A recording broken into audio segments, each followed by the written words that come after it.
Dermatologist లో skin ఉన్నంత బాగా normal అంటే ఏం కేర్ తీసుకుంటారు మీరు చెప్పండి? సో ఓన్లీ ఏంటంటే ఫస్ట్ బేసిక్ థింగ్ ఏంటంటే sunscreen is a must. చాలా మంది ఇండోర్ వర్క్ చేసినా అవుట్డోర్ వర్క్ చేసినా అంటే మనం బయటికి వెళ్ళినప్పుడు పెట్టుకుంటాం కదా ఇలా. కాదు, ఇండోర్ కూడా మన ఫోన్ వాడుతున్నాము, దాని నుంచి బ్లూ లైట్ వస్తుంది. So okay. That can also cause damage. ఆ, మనకి ఈ ఫోకస్ లైట్స్ ఉన్నాయి, ఈ ఆ. లైట్స్ కూడా డ్యామేజ్ కాజ్ చేస్తాయి. Okay.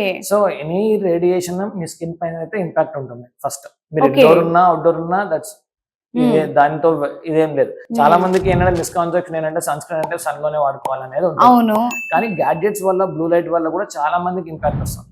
Especially software Okay. Engineers లోనో ఆర్ చాలా మంది ఏంటంటే మూవీస్ చూస్తున్నారు ఫోన్ లో, చాలా మంది ఇన్స్టా వీటిల్లో చూస్తున్నారు, స్క్రోల్ చేస్తుంటారు. సో వీళ్ళందరికీ స్కిన్ మీద అయితే ఇంపాక్ట్ ఉంటుంది డెఫినెట్ గా. ఓకే. అది ఎంత టైం డ్యూరేషన్ బట్టి కూడా ఏజింగ్ ఫీచర్స్ రావటము, బ్లాక్ స్పాట్స్ రావటం, ఇవన్నీ కూడా జరుగుతున్నాయి. ఓకే. కొంతమంది మొటిమలకి ఎన్ని క్రీమ్స్ వాడినా వాళ్ళకి తగ్గవు. అవును. అసలు ఎలా కేర్ తీసుకోవాలి వాటికి?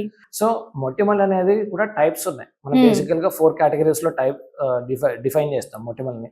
Okay. So a category of మొటిమల్ అనే దాన్ని బట్టి ట్రీట్మెంట్ ఉంటుంది. ఇప్పుడు గ్రేడ్ 3 యాక్టింగ్, గ్రేడ్ 4 యాక్టింగ్ ఇచ్చిన ట్రీట్మెంట్ మనం గ్రేడ్ 1 యాక్టింగ్ ఇవ్వం. ఆర్ రీజన్ ఎందుకు వస్తున్నాయి మొటిమలు? సమ్ టైమ్స్ కాస్మెటిక్స్ పడకపోయినా మొటిమలు వస్తాయి, సమ్ టైమ్స్ డస్ట్ వల్ల కూడా యాక్టివ్ వచ్చే ఛాన్సెస్ ఉన్నాయి. ఓకేనా?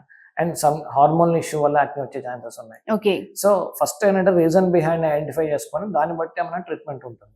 ఓకే.